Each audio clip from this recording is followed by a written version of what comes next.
like it's on. Just like those kids on your phone. Don't start. I am still a child. Always on the phone. I'm a middle-aged child. Leave me alone. Put the phone down. Do you know I'm middle-aged? I laughed when you said that yesterday. I am. I'm 40. Are we live? Regina is watching. Hi, Regina. She's watching. Diane Lowe is watching. Can you print that for me? Please. All right, we're live and we're still not ready. But we're getting close. All right, I'm going to give everybody a couple minutes to get on, and I'm going to see how it looks on here for fun. All right. I'm busy. So forgive me, I did hang up the quilts today, but our door is open because of the setup. What did I do? Nothing. What happened? Nothing. You're laughing. Well, I'm reading your notes. Well, don't read my notes. Print my notes. Get out of here. Barb's being fresh already today. Because I have a new look on life. So just so you ladies know, while we wait for everybody to come on, Barb had her cataract surgery today, so now she's super feisty. Or not today. Monday. Whatever, Monday. And now she's making fun of my notes. That's fine. It's totally fine. All right, so everybody is getting here. I'm just checking to see how this all looks. All right. So, as you can see, we're going to do things a little bit differently today. I have some of my Janome collection here. We're going to talk about machines in a minute. First, I'm just going to do a couple of quick little housekeeping things as normal. So let me look at my notes. I'm sorry, I'm going to read off of my notes today just because I don't want to forget to tell you guys anything. Can I have a pen?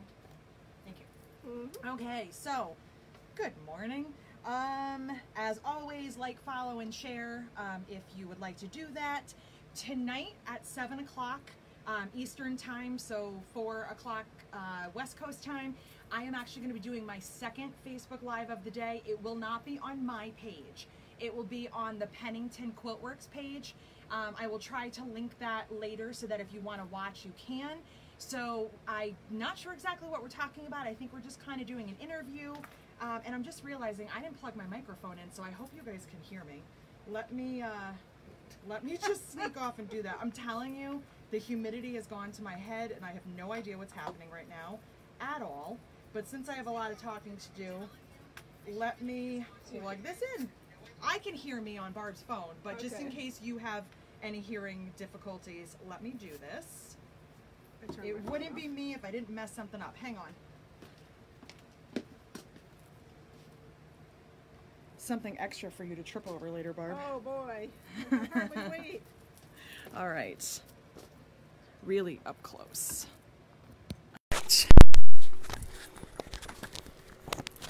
All right, guys. Hopefully that's a little bit better. If you had any issues with the sound, now I'm a tangled mess. I am just trying as hard as I can to make sure that one of us trips today. That is my goal, apparently. Hang on. I'm sorry. This is so unprofessional. Can you go check that and see if I just moved the camera by accident? Hey guys, can you see her? Okay. All right, I'm back. Am I good? Okay. Sorry about that. We are in the middle of a heat wave in New York. I am sweating. It's not your camera. It's not Facebook. It's me. So forgive me. So anyway, okay. Let's get back to business. So tonight at 7, Pennington Quilts. I think we're doing an interview of sorts. I will let you guys know. I'll try to link that. So if you want to watch that one, it'll be fun. It'll be on their page. Also, thank you to the Facebook group. We have, I think as of this morning, 280 members, which is crazy to me. I'm so glad that you guys are enjoying it. If you are new to the lives, or if you're new to the Facebook group, excuse me, if you go into the file part of the Facebook group, there is the templates and my notes for making the Abby bag into a smaller version. So if you're looking for that, that is an exclusive to our group. It's not on the website at all. It's just going to be on there. And I just wanted to address one quick thing about the Facebook group, just so that we're all on the same page. The Facebook group is my group for my patterns. And so, and it's also for my product. So here's the thing, I wrote this in the notes, and I just want to make sure that everybody understands this so that there's no questions or hurt feelings or any confusion at all. If you've used my product to make somebody else's pattern, like for instance, a So Sweetness bag or a Biani bag, as much as I appreciate other designers, this group in particular is for my patterns. So I would appreciate if you didn't post those bags. Somebody had messaged me and asked me if they could, and I said no. And trust me, I am a people pleaser. I debated really hard on that because it was all of my stuff, my cork and everything. I did have a hard time with that, but the reason I said no is because if we start posting other people's patterns, then it kind of opens up to be a general bag group, and it gets a little bit out of control, and I can't answer all those questions. I can answer questions about my own things. Now, on the flip side, somebody had posted a very pretty patriotic bag done out of cork and our zippers. And the reason I allowed that and the reason I said yes to that is because it was an in the hoop design. I don't do in the hoop designs. It's something that I did not feel was a direct competition or confusion at all. So I said that it was okay. So if you're unsure, please ask me before you post, send me a message or an email. I am happy to answer that, but please understand, and I hope that I didn't offend anybody. I just kind of want to stick to our group supporting my products and me supporting you because I can answer those questions. So if you're unsure, just always message us, okay? What's new? Oh, thank you last week for joining in if you came camping with me and saw my crazy family putting zippers together. If you think that my sister cheated, I guess by technicality she may have because she knew what we were doing, but she's really not that good at putting zippers on normally. So I'm sorry to tell you, it wasn't a true cheat. But my uncle and my stepfather did win right after her. So they actually asked me what we were doing next year. So I guess they liked it. And now I have to come up with a competition for next year's camping trip. We did get some new cork in. We have 2 new colors. I'm getting the pictures uploaded hopefully this afternoon. One is like a dusty pink color and one is a light tan. They're actually very pretty. I don't have them with me because I forgot, but I will try to get those up later. So what's that? I don't know. They're in the cart over there. Am I? No, don't you dare. I'm so hot. No, you stay there. Don't you sneak over. All right. I'm so hot. I'm melting. It's so hot in this office right now. No, because it's going to get loud in here. I'll be fine. They're just going to have to look at me melting. Oh, sorry, guys. It's seriously so hot right now. We do have a couple of new kits up on the website. I was able last night to get the Abby kits up. And just so that you know, it is written in the description, but just so that you're aware of it, the Abby kits are actually done. You can come in. We have a customer pickup. The Abby kits are actually for the full-size bag. So if somebody outside of our Facebook group or if somebody watching wanted to make the full-size bag, you have the supplies for it. If you want to do the mini version like I did, again, download the file or go ahead and downsize your own pattern. That's all in there. Are we good? Okay.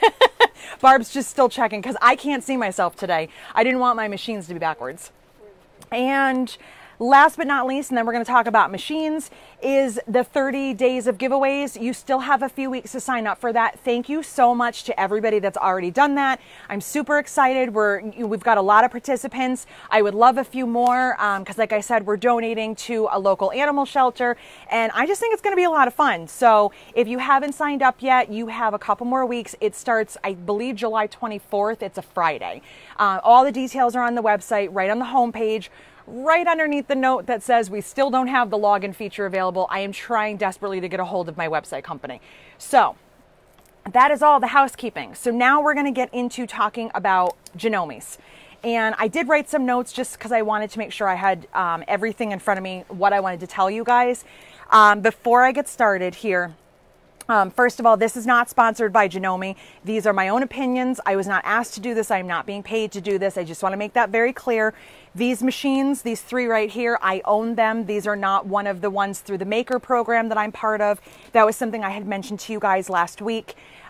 These are all of mine, and everything I tell you, pros and cons, are my opinions. However, if you have questions about Janome, and if you want to know anything that I can't answer, Regina Carlavaro is in the comments. She works for Janome. And if you have a question that I don't know, like does it come with a certain foot? Is there a dealer in my area? You are welcome to ask her. Regina, I saw you pop on. If you would just say hi again, just so everyone can see you. So if you have a question that I can't answer for you, by all means, go ahead and ask her. Barb is reading our comments, so if you have a question about the machines as I go along, you can ask her and she will let me know. And other than that, I'm just going to jump right into the machines and tell you why I have all these, and I'm going to demo on them when we get to the handle part. So, we good so far? Mm-hmm. Am I totally melting? No, you look fine. Okay, all right. I did put makeup on today. I didn't really want it to roll down me. What's dripping down your face? That's what's dripping down my face. I am glowing. Okay, so a couple of things. I get asked this question a lot. I've gotten asked this question on Facebook. I've been asked this in person a lot at shows. People always want to know what I sew on. They also want to know what machine I like and why I like it and all that good stuff. So I want to tell you that. Before I tell you about the individual machines, just keep a few things in mind if you are shopping for a machine right now. And yes, I do realize that right now times are a little bit different, but just kind of some general things to keep in mind. If you are shopping for a machine, know what your budget is and know where you're comfortable being. Try not to get talked into something. And I say that from personal experience, from somebody who was quote unquote trying to help me save money. I bought a machine that I wasn't happy with because I didn't stick to my gut and I didn't stick with what I wanted. So keep in mind, do a little bit of your own research, whether that be online or when we can open up again, if you can go to a show or a shop. Know what it is that you're looking for and what's important to you and what you're willing to sacrifice, you know, and kind of where you want to be. I think we've all been in the situation, Barb and I just talked about it earlier this morning, where we bought machines and then haven't been totally happy with them. Know what you want before you go shopping, or at least know how to say no if you're not ready to make that decision. If you want to go in and have a conversation first. Like I said, was talked into a machine. I was actually talked out of a machine as well. And I went, when I bought my first machine, which was not a Janome, I found the only dealer I knew of locally, which was inside of a box store. It was inside of a Joann's. I didn't know that there were any other machine dealers. I bought whatever they had. And the woman very desperately, even though I was new at quilting, not a new sewer, but new to quilting, tried everything in her power to talk me into buying a $6,000 embroidery machine. I couldn't afford it and I didn't want it. And she tried everything she could to push me, and that really turned me off from that company. I did buy a machine that I was happy with, but I stuck to my guns that time. So don't let people sway you. And I know we all can sit here and say, I would never let that happen. And then we let it happen. And I've heard that too many times. And also, there's nothing wrong with talking to your friends and people you know that have machines. But something I get told a lot, and this bothers me a little, is, well, my friend said that nothing sews like this machine. Nothing in the whole world, and that's the only machine I should ever buy, and I'm a fool to not buy that machine. Well, maybe in her opinion that's true, but if that's not the machine for you or it's out of your budget, try some other ones. You know, just kind of know that. So I'm just kind of looking here. So when I am shopping for a new machine, when it's my turn, do you want to open that up and see if it helps? We are roasting in here. I did say a few weeks ago it never gets hot in our office. Well, it's in the 90s and like 100% humidity. If you would like to, yes. Sorry, we're having a side conversation.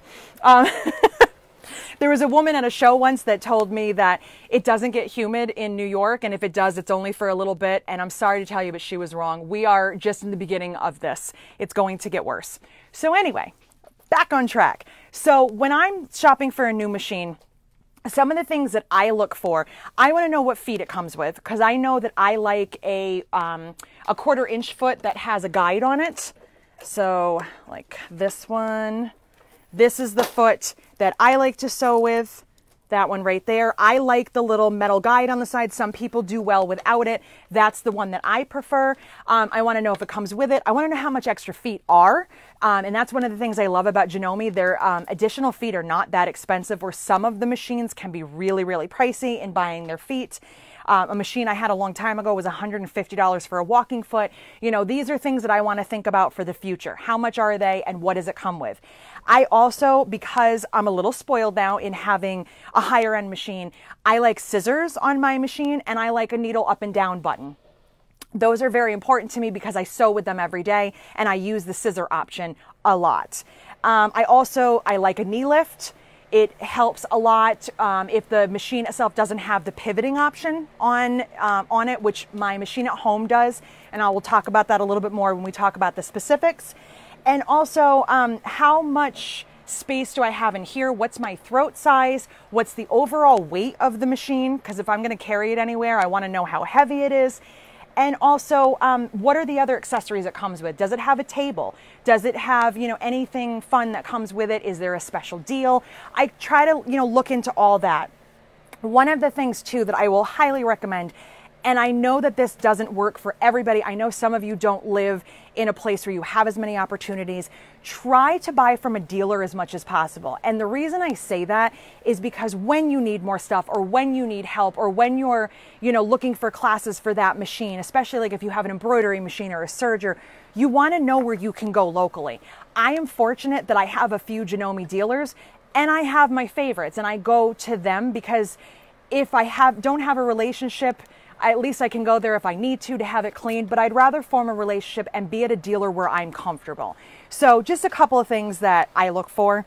I currently have 5 Janomes. I brought with me 3, and I'm going to go over why I like each of them and why I bought each of them, because like I said, these I own. So the machine at home is the 15,000. I will talk about that in a minute. That one's not here. But the first one I'm going to talk about is this one right here. This is my baby. This one is always going to be mine. It was the first Janome I ever bought, and I sewed on it for about a week. I was at an event where the dealer had machines there and said, if you want to borrow a machine, go ahead. And I just kind of played around and I fell in love with this machine. Some of the things that I absolutely adore about this machine, it's much bigger than the one that I had before. This was, again, my first Janome. So it has a very wide throat right here. So if you do any free motion quilting, which I don't, but if you do, you have a lot of space here. And I'm one of those people that leaves things here. I like to set stuff down, like my clips or pins or a pair of scissors. So I'm not gonna knock it out of the way or have it get in my way. It does have the handle here. It's a little dirty, excuse me.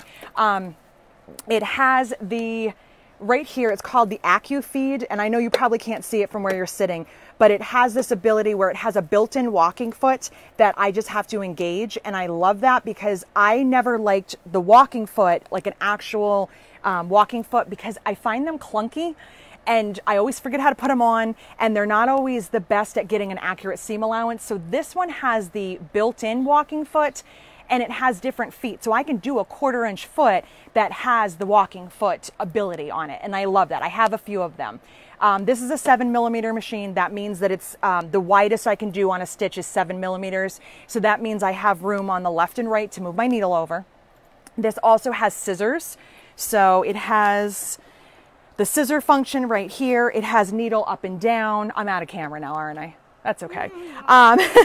It has a locking stitch, and it also has the start-stop button. If you are a free motion quilter, a lot of free motion quilters love that because it's easier than trying to use your foot pedal.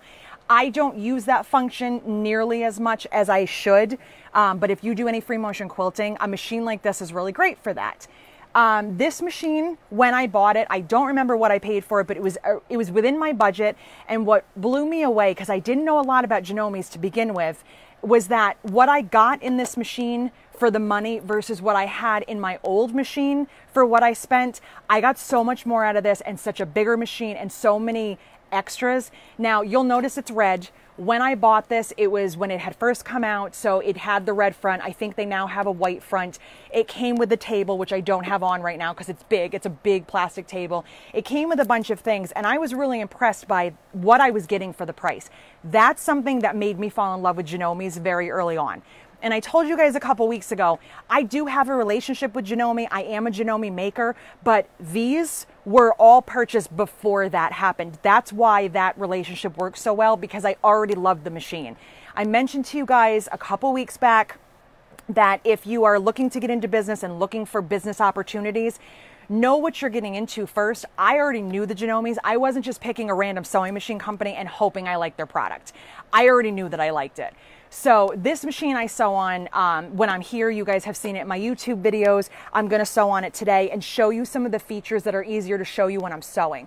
So that's my 7700. This one, I want to say I probably had it about nine years or so. It's whenever it first came out was when I got this machine, in the 8 to 9 year range.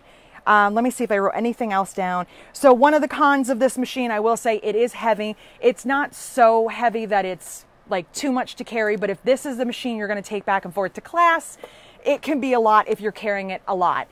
I use this when I go to a retreat and I'm going to be set up for a few days. I don't typically take it if I'm taking a one-day class because it takes up a lot of room, and you know some classrooms don't give you as much space, which that now leads me into this little guy. This one right here is my 49360. I never can remember all the numbers. It's little, it's super lightweight. Super, super lightweight. I bought this machine because this one lived at home.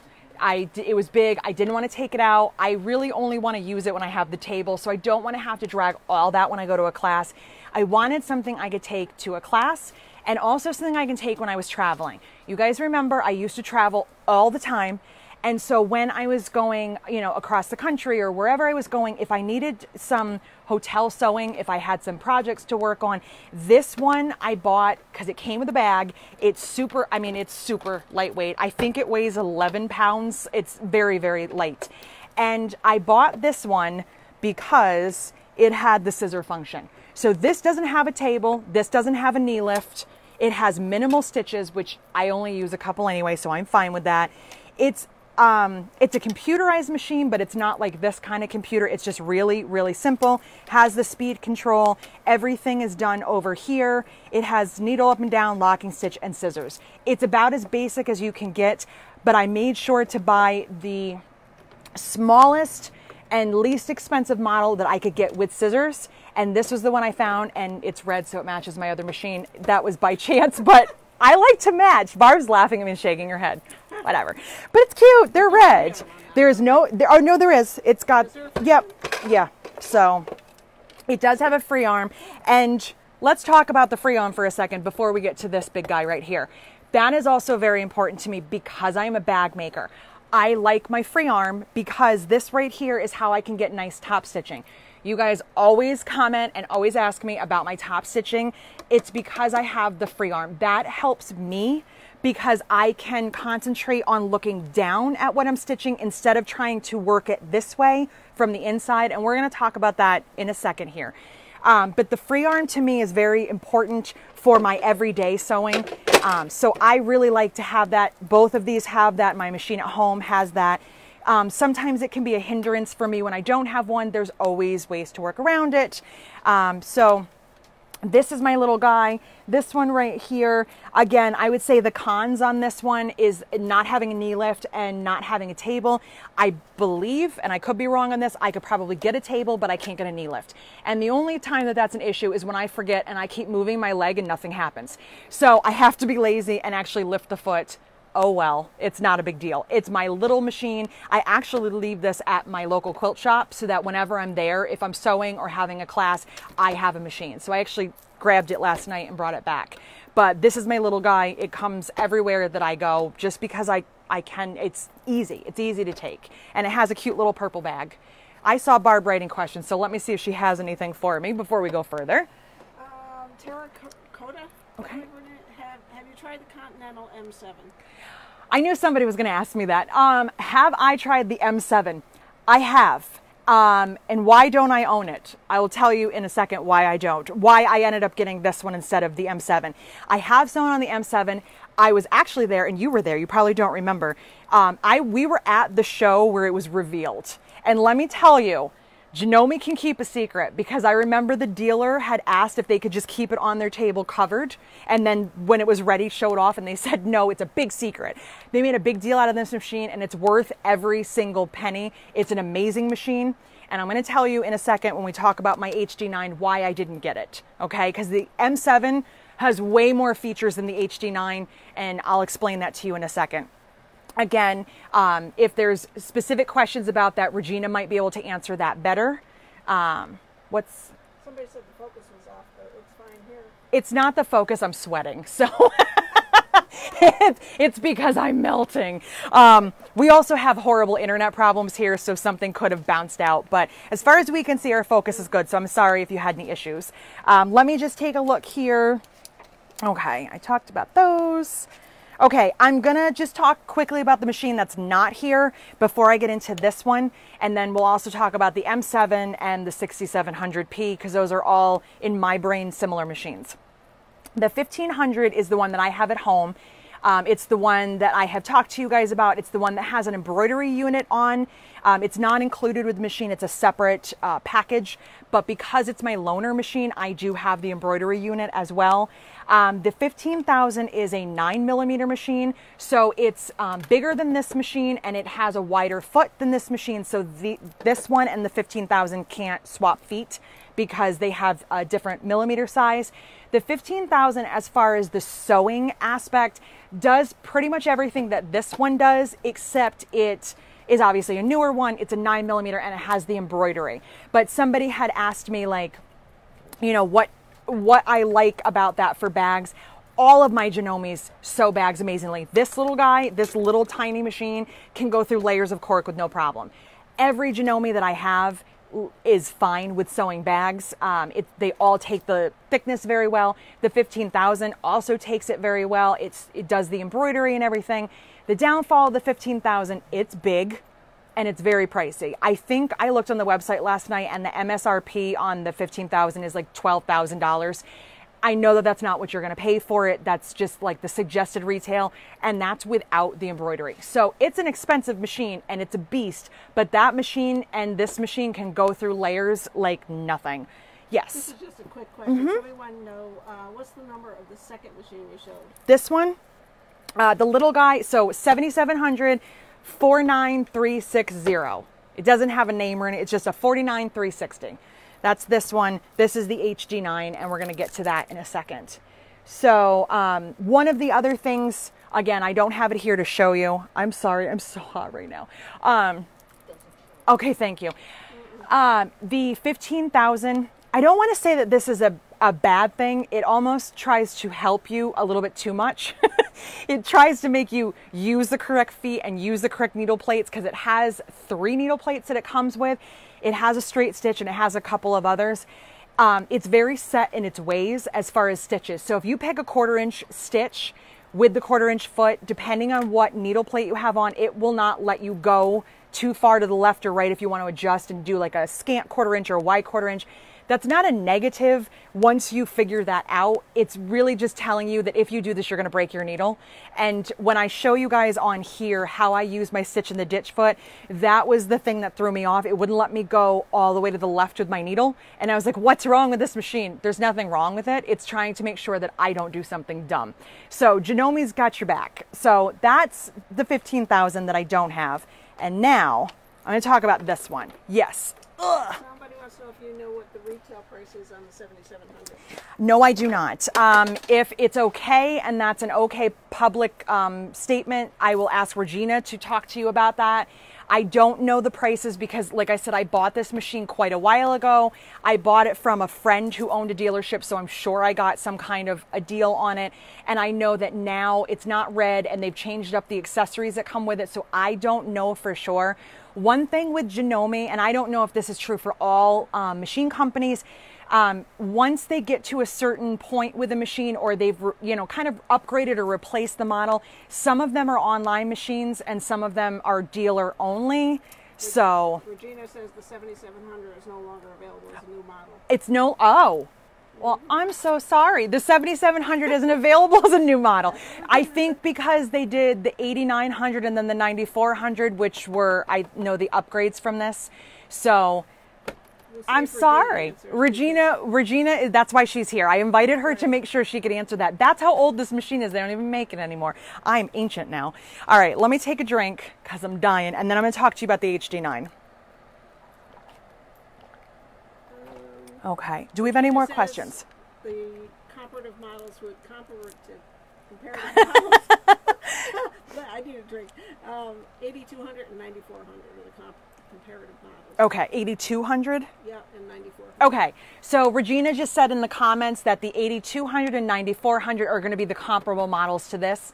I actually did want to buy a 9400 and I didn't because I had signed on with the Maker program and got to use the 15,000. And so now I'm very torn what I want for my next machine, but I just think I want to keep my 15,000 forever. I call it mine because I don't want to give it back. So Regina, it's mine now. I'm not giving it back. So now we're going to talk about this little guy right here. It's not little either. This is a beast. It's heavy. So move that over so you can really... This little guy right here. This is a sponsored video. Get out. I'm going to kill him. Seriously. Because it's hot in here. Thank you for pointing that out. My husband, nothing gets by him. Okay, so when it comes to this machine versus the M7, and again, I'm going to let Regina put in her 2 cents and tell you anything that I don't know because I don't have an M7. I have sewn on it, but I don't own one. Why did I get this one instead of an M7? The M7 is more than this as far as capabilities. It's a what I call a regular sewing machine. This is a straight stitch machine. This is the HD9. And when it comes to capability and the look of it, it's a heavy metal machine just like the HD9. The M7 can do more of the things that this can do, but it has this feel of, I think it has, I might be wrong, 1,300 stitches per minute, and this one has 1,600. It's a fast, heavy duty, all metal. It's an awesome machine. It's a beast. It is a beast. So why did I pick this one instead of that one? There are 2 reasons. Number one, I have this already. I have my machine that has a needle that moves back and forth, that has all the feet, that does all these functions. And also it was a price thing because the M7 is going to be higher than this one. I just wanted a heavy duty, it's not a commercial, but it's closer to a commercial. It's HD, it's heavy duty. I wanted something that could sew through layers and that could give me the toughness that is needed sometimes with thick bags, that it was... Sorry, we're having technical fan difficulties. I wanted something that could just give me basics, and that's what this machine does. It's basic in that it only stitches straight, where some of these other, like I know the 6700 and the other machines that look like this, they do other things. I didn't need that, which is why I didn't get it. Trust me, every time I see one, I'm thinking maybe I need that one too, because who doesn't need another machine in their collection? But I chose this one because I have always wanted, and I haven't had for a long time, excuse me, a nice straight stitch, full metal, simple machine. This machine, I'm sorry to call you simple, but you are. It's not computerized.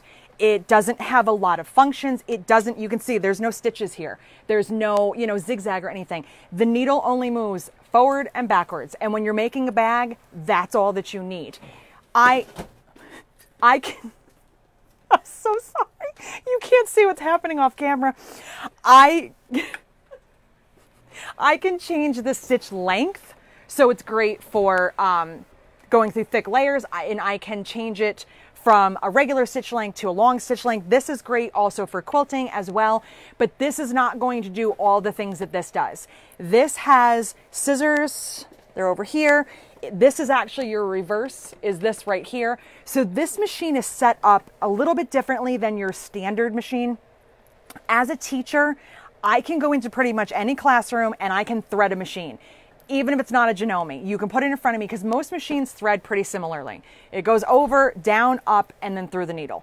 It's very similar, and they usually have a little picture anyway. So most machines are pretty simple to do. This machine threads differently because it's a heavy duty machine. So this machine has the post here. It threads a little bit differently.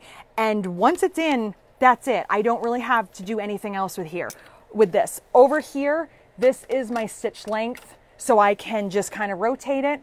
It's as basic as it can get. It has a front load bobbin. It's on the side, but it's a front load, not a top load. And it's all metal, and this is heavy. Carrying this in here today, I forgot how heavy this is and getting it out of my house. I'm not gonna lift it. I can't do the cute little one arm lift. This thing is a beast. But there's a reason why. Because this can sew through so many layers of cork. It's absurd. Where's my little sample here? I have it. I'll find it for you. Here it is. This right here is 8 layers of cork. I just kept folding it and folding it and folding it. And it went through it with no issues. I didn't use a roller foot. Barb watched me. I didn't use anything special.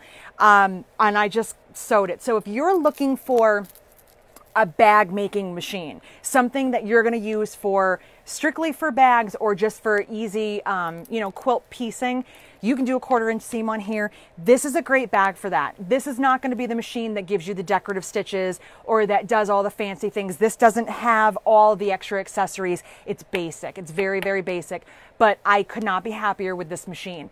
One thing I did find out, because I was having an issue with my thread breaking, and I figured it was something I was doing, so I took it to my local dealer. And what he said is that sometimes with certain cotton threads, it doesn't love them.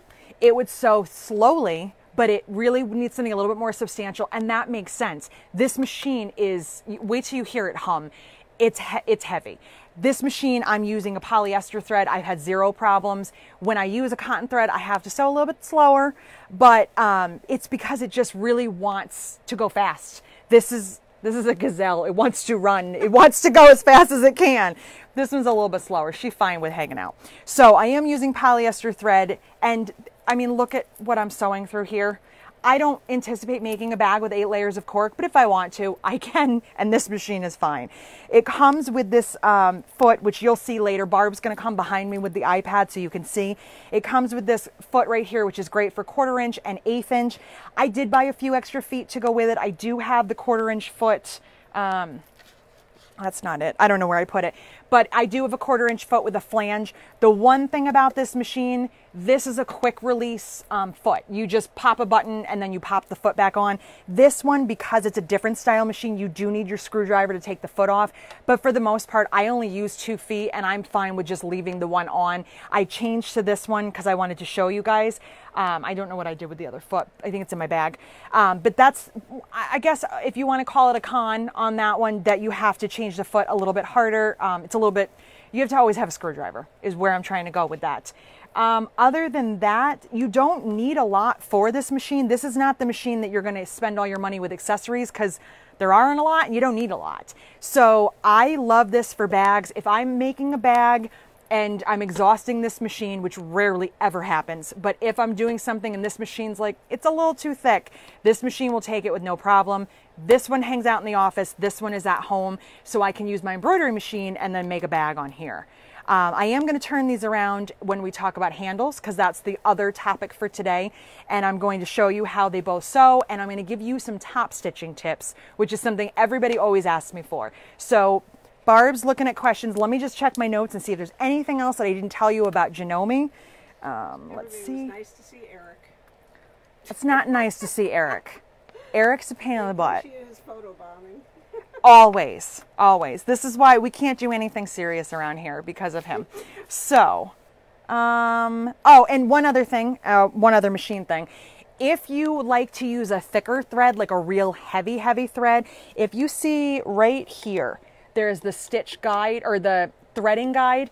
There is one up on the top that has a thicker red line and this one has a thinner red line. The thinner red line is for your regular thread. The thicker shows you how to thread a heavier thread through here. There's a little bit different way of threading it. And that's really cool because if you're really getting into bag making and like selling bags and you want to use some heavy threads, you want to get into leathers and vinyls and different things, you can do a lot more on this. There is a leather foot accessory pack that comes with a roller foot. I was sewing vinyl on it this morning and it sounded bad because I had the wrong foot on here. It still sews, but you really do want to use your roller foot. That came as a free package when I bought the machine. I don't sew leather, but if I wanted to, I know that this machine will have no qualms about it at all. So I'm going to stop talking about machine specifics and we're going to get into handles. If you have any questions while I'm demoing, Barb may or may not be able to see them because sometimes on the iPad the comments don't come up. If you have a question, put it in the comments. If we can get to it, we will. And if not, we can always go back. We'll kind of wrap up at the end. If you have any questions about my opinions on my Janome, ask me. If you want to ask Regina, she's there. You're welcome to ask her.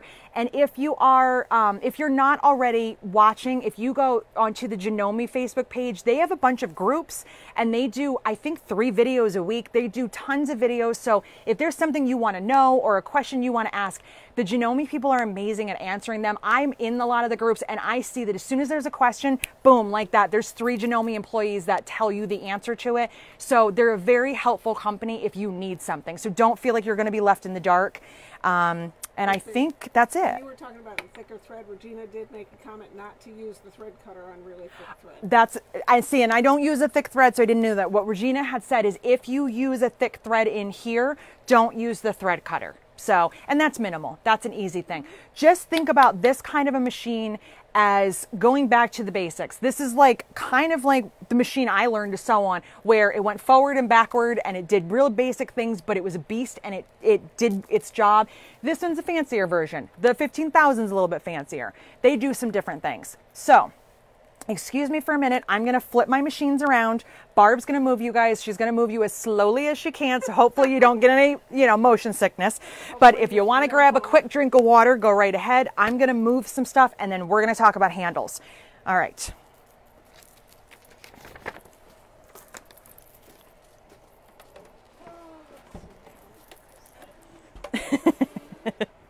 Now you have to remember. Bear with us. We're moving. You're moving. I see you moving. Okay. Oh, here she comes. All right. I'll wait here until you get those. My grapes. My breakfast. That's not the foot. That's the foot from this machine that I took off. But that's okay. I think I threw it in the bag. All right. Hang on, folks. I'm going to show you how I utilize both of these in bag making. And we're going to try not to break needles today. But hey, it's fun. Why not? All right. I have extra needles. I am prepared. So let me plug this in here. And unfortunately for me, who's sweating, I'm going to plug in the iron. Just because it'll be fun. Okay. Actually, take this out. Put the iron in. Plug the machine in here. Look at the pretty quilts and bags on the wall. Yes, you can. While I'm doing this. Aren't they really pretty? We're super professional here. All right. Watch the cords. Okay. All right. Turn this on. Yes, look at the bags. Look at how pretty they are. Okay. Take a look at the bags because I need to grab my handles here. You can make any one of those. All of these bags were made on all 3 of these Janomes that you see here.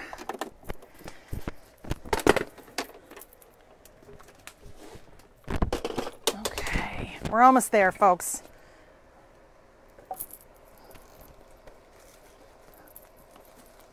Okay, come on. I made you guys a ton of samples because I want to show you every style of handle we can possibly do and give you as many tips as I can on sewing and top stitching. Top stitching is the #1 comment that I get. How do you get it so straight? Why does your top stitching look so good? I have to give credit to my machines. They sew really straight. They're great machines. I do make sure that they are serviced and clean. And I'm patient. I'm impatient in the rest of my life. Don't give me that look. But I am, when it comes to top stitching, that is where I get all my patience from. All right, so let's start here because we're over here on the 7700. Again, as we found out, I'm sorry, the 7700 doesn't exist anymore, but they do have upgrades and comparable machines to this. So some of the things on here, there's where my thread is or is not because I didn't thread the machine. Let's do that. So I'm using Aurifil cotton on this machine, which is what I typically use. All right. My foot is up. My thread. And needle threader. If you don't know how to use your needle threader, I suggest that you embrace it. Needle threaders are great. and you just have to learn the tricks of your machine. And once you're good, you're good. So I'm all threaded. This one has, looks like 250 different stitches. And that's something too, a lot of times I hear that at shows, well, this machine comes with this many stitches.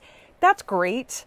But how many of them do you think you're going to use? Don't let that be the only selling feature of the machine. I feel like it's, you know, telling you how many cup holders are in a car. It's great, but like, do you really need 15 of them? So I do use quite a bit of these, but just so that you can kind of see, it's not everything. Some of these are the ones that I used on the Diva, the kits that we have on the website, the cork kits. I used a lot of these to add some decoration. So you don't have to have an embroidery machine. You can do fun things with your stitches. Just don't let that be the only thing that sold you on a machine. I am going to show you on this one, the triple stitch, which is an awesome top stitching stitch. And I have a sample of that too. So now that you can see, my machine's a little dirty from the office. It's all threaded and ready to go. Over here, everything is computerized. It's actually very easy to use. It does come with a stylus. You can also press it with your fingers. You know, my power is over here, my hand crank. And then just right here, my scissors, my needle up and down, my locking stitch, and my back stitch. I have my foot pedal plugged in, so I won't be using the start-stop stitch. I don't use that when I'm making bags. And I have my 1/4 inch foot on here. And again, this is what I love. That's how easy it is to take your foot off and to put it back on like that. My bobbin's already in, and we'll sew on this for a minute. Let me just grab the foot that I need, because I want to show you how I use my stitch in the ditch foot, which is right here. So technically this is an edge joining foot. It's the G foot. And you see how it has that center guide? I have said this for years, and I know that I've done some videos and some posts on this, but this foot right here, I call it my 1/8 inch foot. This is everything when it comes to sewing handles, and I'm going to show you why, okay? I'm going to set that there for a minute. So let me look through my little pile here and see what we've got. Let's start with something basic, okay? So a couple of tips here. This is one that I sewed yesterday, and it looks bad because I tried to do it on purpose. I wanted to make sure that you could see how awful it looked. You see this awful stitching right here? Of course you do, because I used a dark thread on my fabric. You see how much nicer it looks here? So even if you're having an off day, if you match your thread and you can blend it, you're always going to be happier. That is top stitching tip number 1. Contrasting thread is great unless you're not sewing straight.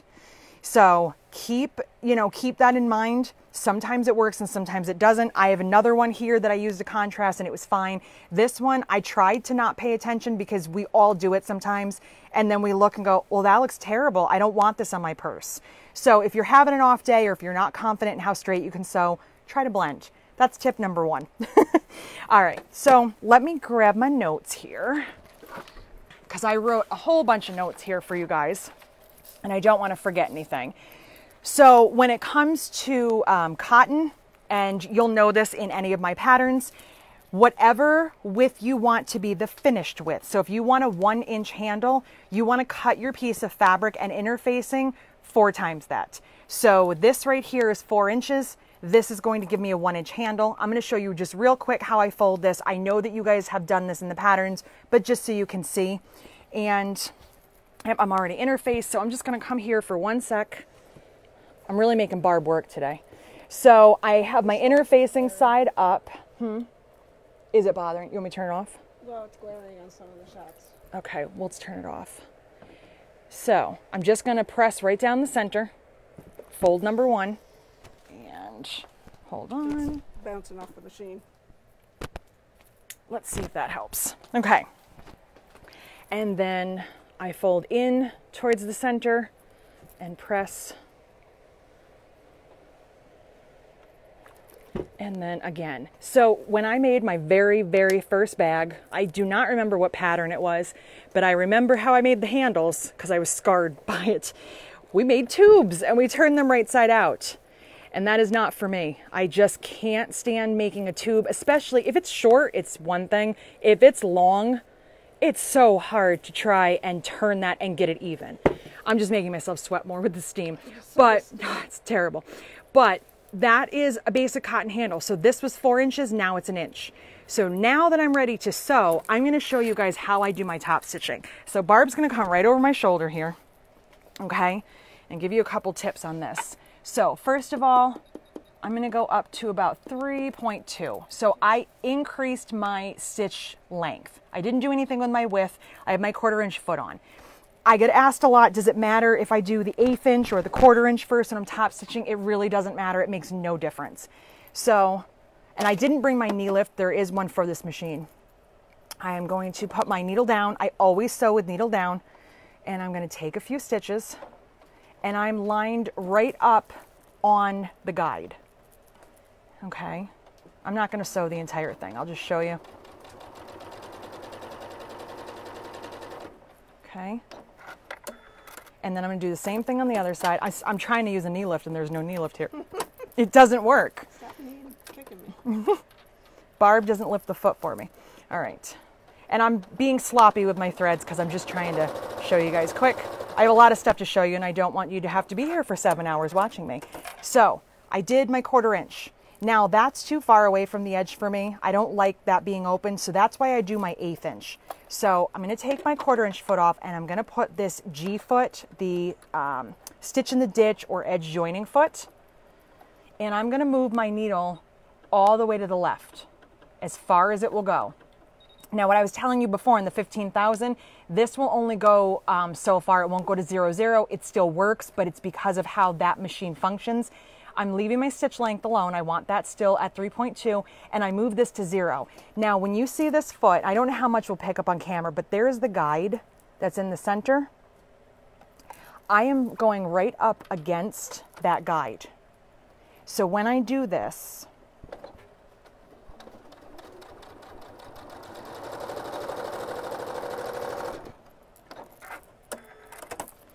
there's my 1/8 inch. And now when I do it on this side, on the open side, now it really closes that edge. And now it's not so open. So that's why I love the 1/8 inch. Now, do you have to do both? No, of course not. You can just do an 1/8. You can do a 1/4 if you like it. It's a personal preference that I don't like when this is super open. One thing that I'm super picky about with my handles, whatever I do on the right, I do on the left. I'm very bothered by bags that only have stitching on one side because to me it looks crooked, it looks uneven. I want balance. So whatever I've done here, I always do here. If I only did an 1/8 here, I'd only do an 1/8 here. And you can add more stitches if you want to. You can pick all those fancy stitches and put more stuff in here. This is your handle. You do what you want with it. But that's how I do a basic handle. Always have an 1/8 and a 1/4. Okay? So that's a basic cotton handle. Excuse me. Let's see what else we've got here. And when it comes to cork, we've also got some basics in cork. So I showed you how to fold the cotton. When it comes to cork, if you're ever trying to convert and my pattern doesn't have the information, it's very easy. If I want a 1-inch handle in cork, I need twice the width. So in cotton it's 4, in cork it's 2, because I'm only folding it in half. That's all I'm doing. And I fold it in half. And I do the same stitching, and that's my raw edge, but the cork doesn't fray, so it's totally fine. There's my folded edge, and I did the same stitching that I did on the cotton. Here's another way that you can do it, and it's how I wrote it in my old patterns. If you don't like this look, if you don't want that little edge right there, you can fold it into the middle. Okay, so there's where my seam is. Now, the stitching is going to look different though, so keep that in mind. You have to stitch an 1/8 of an inch on here because you have that middle seam and you want to keep it flat. So you're always going to have a double stitch in the middle, and then whatever you do on the outside is up to you. I didn't go as far out as I normally would. I was just kind of playing around with kind of figuring out on the HG9 where I wanted to line things up. I would probably go out a little bit further on this one. And again, I did a really careful job, so my contrasting thread looks great. Doesn't look so great on the other one where I wasn't trying. So that's 1 1/4 inches. There's 1 inch, okay? And then my 1.5 inches. And this is what I want to show you next. These are my regular stitches. That's my 1/4 and that's my 1/8. That right there, you see that nice thick stitch that looks like thick thread? It's not. That is a triple stitch. So I'm going to change that. That is on here, my number 5. So I'm gonna go here, let me see here, and go over, nope, that one. Okay, so now I am on the triple stitch. I don't need to change, well actually I do need to change my foot. I want to use my 1/4 inch foot. You can use a 1/4 inch or an open toe. The stitching is not going side to side. It's only going back and forth, but what happens, let me do it on here, is that it makes it look like you have a super thick thread. Now, when you change anything, it goes back to the basics. So I'm still, oops, no, I guess I'm not.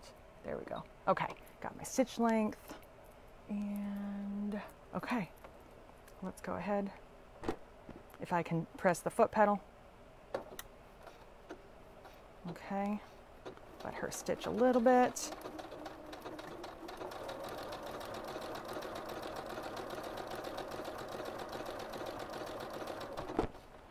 And that, look how thick that is. It looks like I changed threads and I didn't. That's the same thread that's right there. So that's a really cool stitch that you can use for your top stitching. Just gives you a little bit different look, but especially if you're using like cork or leather or vinyl, you get that really chunky look and you don't actually have to get a chunky thread.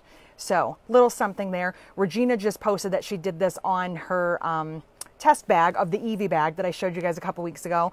And my friends at Sassafras Lane sew a lot of cork and they do this on theirs. And I just love it. I think it looks so nice. So there's just another little option you can do. There it is on there, right side by side. So that's one of the stitches I do love that's on here that I really like to use. So that's some of the real basic. That's about as basic on a handle as you can get. Now, somebody had asked me the other day, they wanted to know how to make a little wrist strap. Sometimes on a small project, you want to add something that you can hold on to and it's not included in the project. All I do for that, this one's out of cotton. Again, you can do it out of cork. It doesn't matter.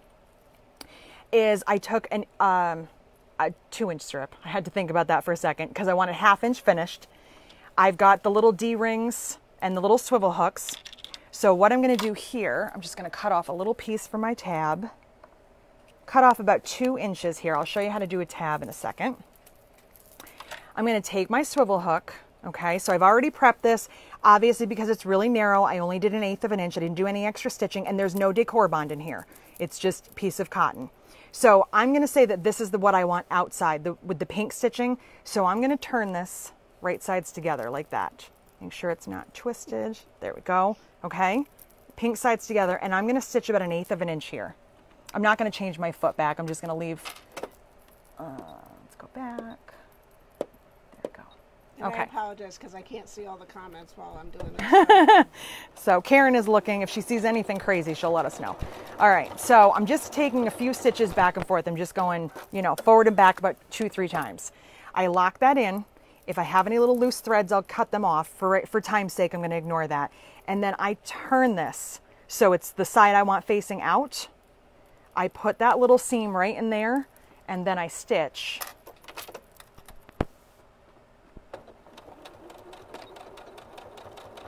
Back and forth. I am much neater at home. I'm doing this quick to show you guys. So there's a little wrist strap. It's as simple as that. You can make it whatever size you want. If you're doing it out of cork, same thing, just fold it in half so it will be a 1 inch to make a 1/2 inch finish. If you want to make a little tab, you get one of our D-rings. This is one of the thin ones. We have the thicker ones, don't forget, which I would probably use. That's what I had at home. And I just fold this over. I stitch right here about 1/8 of an inch, and then I put this into the seam of whatever I'm sewing. So if I want it, you know, hanging on the left side or the right side, it doesn't really matter. And I sew that in place, and then I can just hook this right on. All right, and that's it. You don't have to have the D-ring. If you don't have it at home, you can just use that, and you can hook this right on there. So, of course, it's stuck. While you're doing that, Judy wants to know what stitch length are you using for the triple stitch? The triple stitch is set, so it just does whatever it wants, which I think was 2.5. It's a standard stitch. Your machine could be different, but this one just picked it for me. So let me see here. Do you interface cork handles normally? I'm gonna get there. That's a good question. So actually, let me, I don't have one here, but let me talk about that too. Yeah, I don't think I interfaced any of these. So when it comes to the cork handles, I didn't interface any of these samples, but absolutely, I think this one is interfaced. I'm pretty sure, yeah, this one's interfaced. When it comes to a bag like the Abbey that has a single, long, wide handle, I find that because certain corks are a little bit softer than others, like, you know, the natural's a little bit softer than some of the colors, I like to interface them. If my cut piece for this would be 3 inches, because it's an 1.5 inch finish, I cut my cork about like 2.5, 2 3/4. That way it doesn't get into that seam right there and show on the outside. And I just fuse it from the back. I've been telling you guys forever to fuse on the fabric side with Decor Bond. You can't do that with the cork because you won't get enough heat through. So you have to iron it on the Decor Bond side. So I kind of use my judgment on that. If it's something little, if it's something like the Emily here that has a narrower handle that folds over on itself and has hardware, that one I didn't interface, but something like this I would. So it's okay to interface cork. I just kind of use my judgment to decide which ones I want to interface. Okay, let's see what else we have here. I wrote a bunch of notes because I didn't want to forget to tell you guys anything. Let's see. Oh, and when it comes to the cork handle here, okay, I did do it on here. If you wanted to fold it into the center like I did on this one, it is a little bit more tedious. You are going to have to draw a line in the center and you're going to have to fold it. You can clip it. You can even use, you know, like a fusible tape if you want, or they have non-fusible tapes that you can use. I just hold it with my fingers and do my stitching. And once the center parts are stitched down, it's not hard to top stitch. You could glue it if you used a tiny bit, because again, you don't want to gum it up or get it too thick that you'll break your needle. So you could use a tiny bit, but I would probably stick with tape first or clips. You know, you can clip it over. But I find that the clips get in my way more than anything, so I just like to fold it and stitch it on my own. So let's see here. We talked about this, and of course I don't have my sample here with me. It's in a lot of the patterns. If you're doing cotton handles, this doesn't apply to the cork, but if you're doing cotton handles that have hardware going on them, leave the ends without interfacing a couple inches. That way when you're folding it over on your hardware to get rid of your raw edges, you're not making it too thick for your machine. This guy right here, fine with that. This one right here, you're going to really be pushing its limits, and I don't want you to break needles unnecessarily. So I forgot to bring that sample. I apologize for that, but I always leave about 2 inches short. So when I'm folding it down here, this interfacing would not be there for a couple inches, but I would still fold it and top stitch it. So this would be loose and it's going to go into your hardware a little bit better. Very important for slide sets. And I do want to do a YouTube video on some of the slide sets and hardware. I will get to that. Not right now. Let's see. So let's see here. Contrasting thread and sewing. Okay. Here is a really good cotton tip for you. So when you have to piece something, let's say that you ran out of fabric, or you have to make a longer handle because you're making it adjustable and you have to put a seam in the middle. One thing that you want to do, you sew your pieces, okay? And you always want to press this open. It's going to keep it nice and flat and keep you from having too much bulk. When you put your interfacing over it, you just go right over that. You don't have to stop there. You don't have to do anything special. You just keep interfacing. Let's say that this is a really long handle and I've run out of interfacing and I have to piece that. Don't do this. That is going to be bad, and I'll show you what happens. Do this. Overlap it about 1/8 to 1/4 of an inch, okay? And then just keep on pressing. What's going to happen if you butt those ends together? See how this handle is nice? This one works just fine. This is what happened to this one. And that's what's going to happen to your bag, okay? Let me tell you, I had fun this week making up, trying to make the worst case scenarios on everything. This is what happens when you butt your interfacing. And I don't know about you, but I don't want my bag to look like that, and that's going to become a weak point. That's going to rip at some point, or it's going to wear really awkwardly. So don't do that. Do this. Unless this is the look you're going for, and then who am I to judge? But that is just one thing. And something I've gotten asked a lot too, and I don't know why, maybe my brain processes things differently than other people. You do not have to sew your interfacing together. I've been asked that a lot, that if I run out of interfacing, do I need to sew it together? I believe that that might come from long arming of people piecing batting.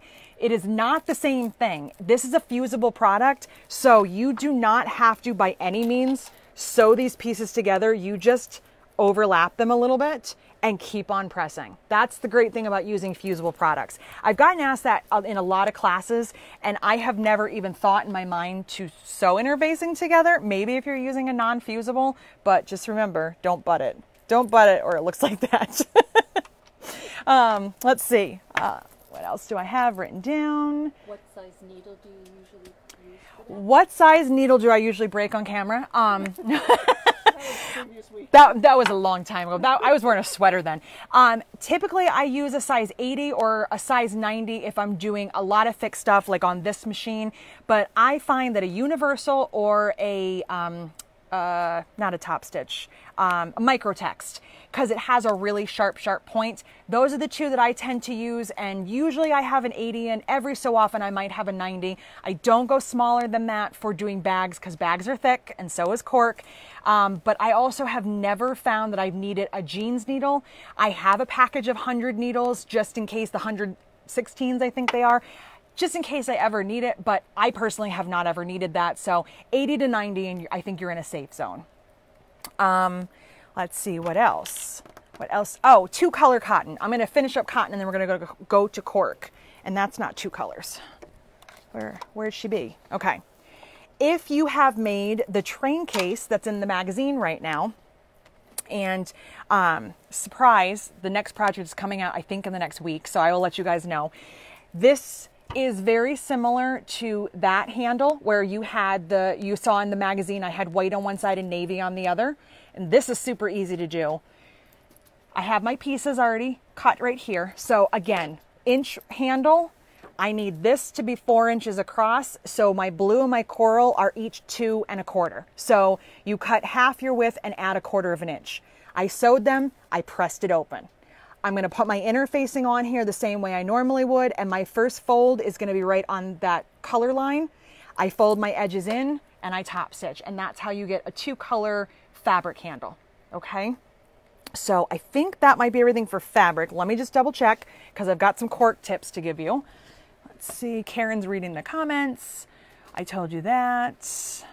I told you all that. One quick tip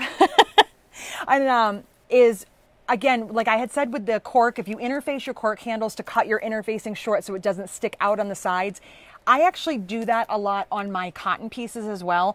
I will line up my ruler, and let's say I'm cutting a 4-inch piece. I'll line it up on the floor and then I'll scoot it over about 1/8 of an inch, and then I can cut it so it's a tiny bit short. And the reason is, it has nothing to do with the durability or the sewing part. If I make my interfacing a tiny bit shorter and narrower than my fabric, when I iron it, I am less likely to iron the interfacing and make a sticky mess of my iron. So that's just a little, it's a goofy tip, but it's hard to put in patterns, but just so you guys know what I mean. Let's see. Okay, let's go to cork. So I already told you, cork, you cut double the width of what you want it finished. So 2 inches would make 1 inch. Decor bond we talked about if I feel like I need it. And for hardware, when you are making a cotton handle and you need to leave those couple of inches without interfacing, for cork you don't need to do that, because whenever you're putting a piece of hardware on here, you're just going to be folding it over and stitching. If it was cotton, you'd be folding and then folding, but with cork, you don't have to. And 4 layers of cork is not too much for any of your standard machines. It's not going to give you any problems. Again, I've sewn all of my cork bags on all of these machines without any issue. Okay, so there's that. And I showed you that already. Oh, sewing pieces together. This is one of my favorite little tips. Again, it's very hard to put into a pattern, so it's easier for you to see it. If I have to piece the cork, like I do on like the Lucy right here, where I'm making a long handle, so I have 2 widths of cork. If I have to make this seam to help me so it's clean on this edge and so that I reduce some of the bulk, this is what I like to do. I sew my pieces together, okay, and I press my seam open. Again, use your clapper. That's really important to make this seam nice and flat.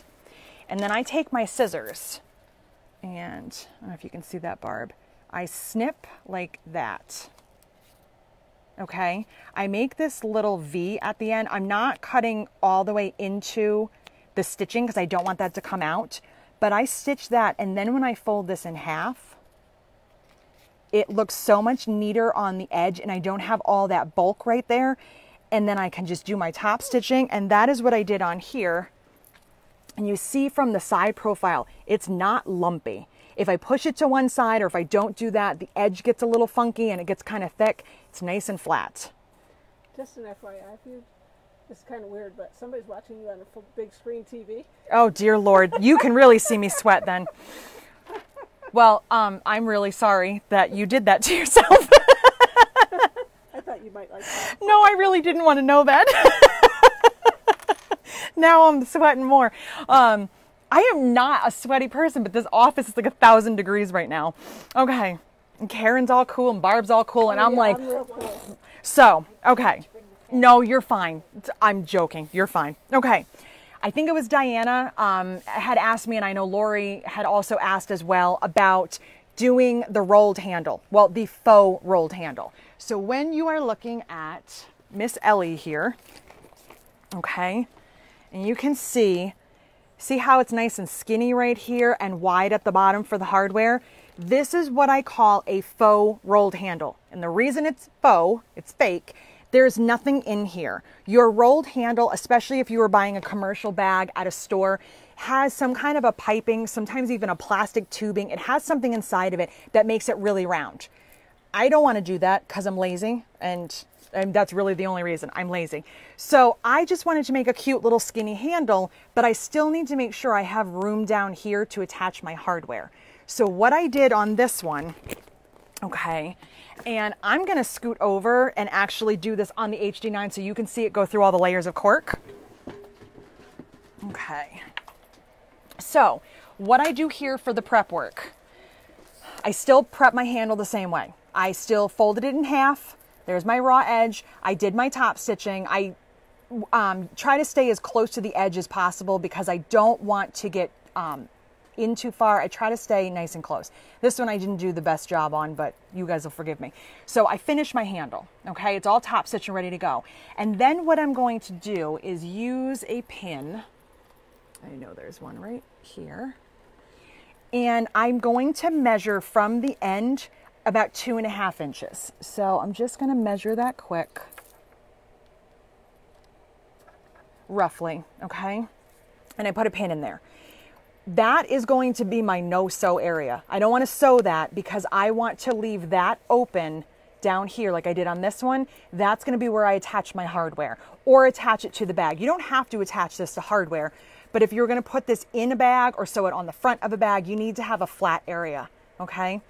And I don't do anything fancy because like I said, I'm going to flip this over a piece of hardware. If you want to sew this on the front of a bag, you can, round that, or you can make a V. It's up to you, but I leave that. That I do on both ends. I'm just going to do it on one for now. And then all I'm going to do is fold this in half like that.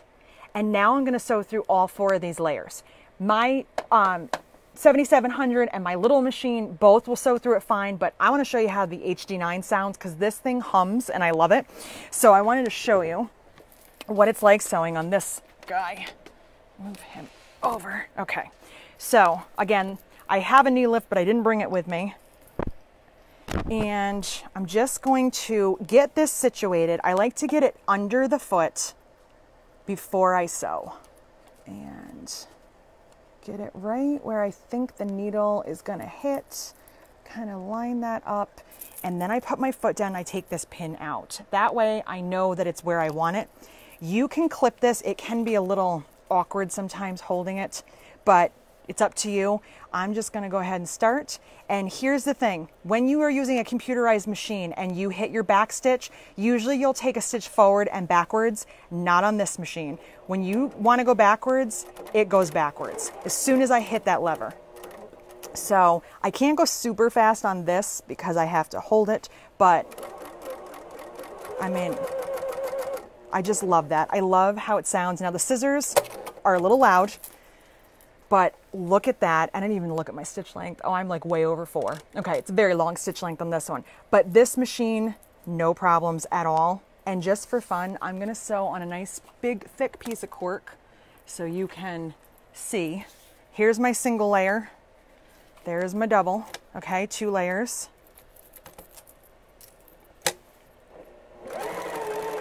Okay, I'll fold it again.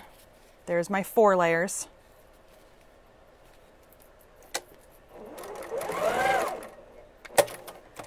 And 8. Now I don't have a roller foot on here. I'm shoving it under. It's barely in there, but there it is. I mean, this thing, no problems.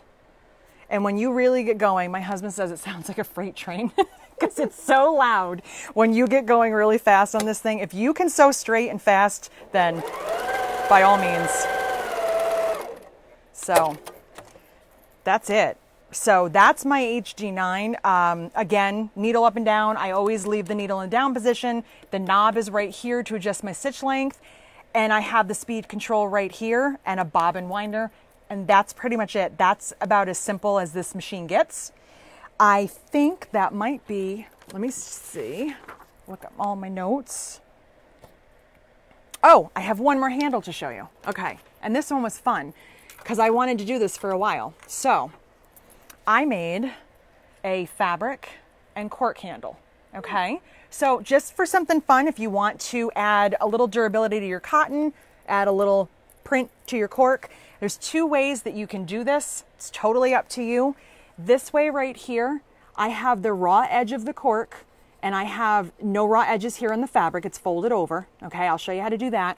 I did leave this short down here just in case I was putting this on hardware. I could fold that and not have all the layers of interfacing and fabric. But if you're just sewing this into the seam of your bag, you can make them even on the ends.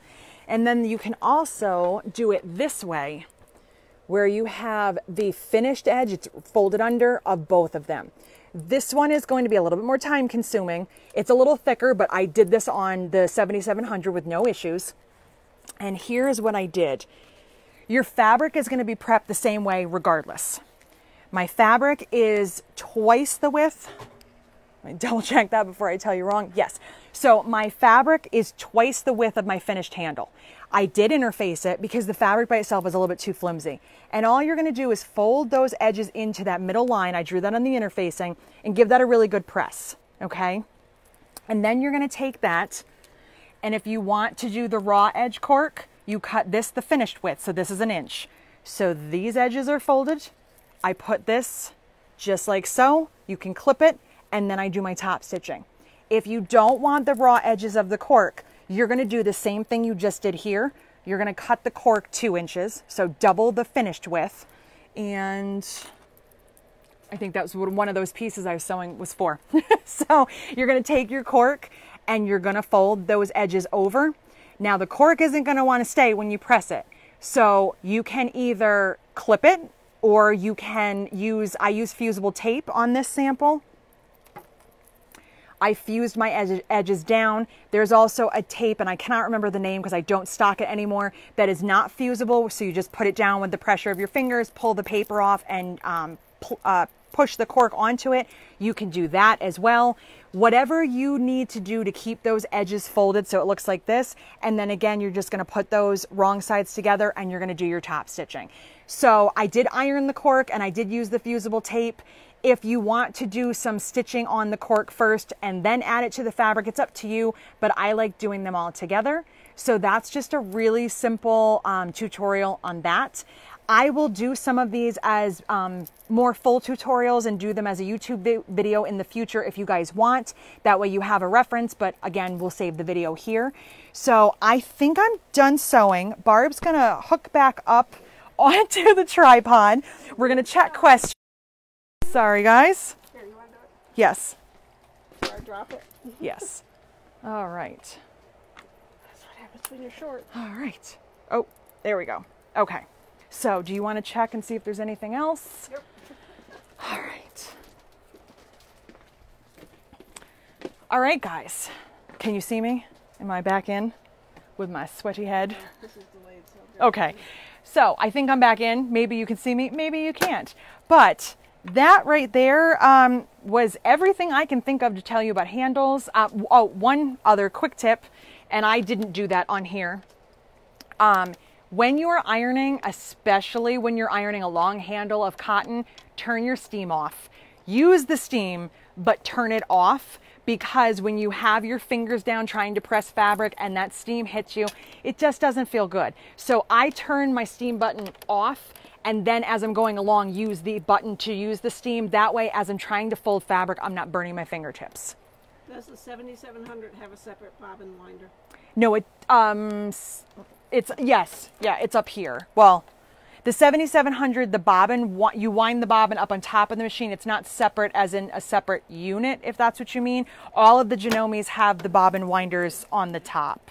Does cork scar if you have to rip out a seam? Sherry wants to know. That's a great question. Does cork scar if you have to rip out a seam? Barb could answer that, and so can I. No, it does not. What I have found happens is this, and I've done top stitching, and then I didn't like the color, or I didn't like how it looked, whatever the case may be, and I ripped it out. Those little holes, I take my iron, and I iron over it, and I use my steam, and I just kind of get rid of as much as I can, and then I go ahead and I keep, doing whatever I'm doing. And any little holes that are still remaining, the natural texture of the cork seems to hide them, so I don't notice it at all. If I am making a bag, I might see a couple little tiny holes, but I mean, it's very minor, and it's not like a leather or vinyl where once the hole's in, the hole's in. The cork kind of closes in on itself and fixes that for you. That is also why I don't like using a size 100 needle or anything super big, because a bigger needle is going to leave a bigger hole. So I have not found that it leaves a lot of marks. How are we doing? Okay. Let's see. You're in trouble now. Oh boy. Charlie says he's telling his husband that it's your fault that he needs an HD9. It's all your fault. You're welcome, Charlie and Charlie's husband. Hey, listen, I could have tried to sold you on the 15,000. So tell him you're actually getting a less expensive one. But honestly, I could not be happier with this machine. It was not an impulse purchase. It was something I thought about. And what had happened was I was in Houston last year, and I broke something at a show. My bags get touched all the time. And I was like, I need to fix this. Oh, there's the Janome dealer is next door. And I went over and I said, can I use one of your machines quick? And the guy let me use this. It was like he knew that I had been thinking about the machine. And as soon as I used it, I was like, yep, I'm getting it. And I went back and told my husband, he goes, okay, great, have fun. He goes, do you need another machine? And I was like, that's not a question. Yes. So I love it. Patty wants to know what brand the iron is. It's a Sunbeam iron. It came from a very fancy store we have. It's French, called Target. You might have one in your town. It's the cheapest iron that I could find because it lives in the office and it gets used like once a month. But it's actually a really powerful hot iron, and it steams pretty good on it. I think it was like under $40. So I have another Sunbeam at home that I really like too. I stopped buying expensive irons a long time ago because I can't justify a $200 iron that I know I'm going to break. But that's a whole different conversation. How we doing? Yeah, just so you know, before you see it, Anne wanted to let you know she might have sent an angry face, but she didn't mean to. Her mouse was in the wrong spot. You are forgiven if you undo your angry face. All right. I think that's about it. I have talked to you guys for an hour and a half, but that's because I missed you last week. And last week's video was 6 whole minutes. So if you want to meet my family and see them try to put zippers together, you are welcome to watch that.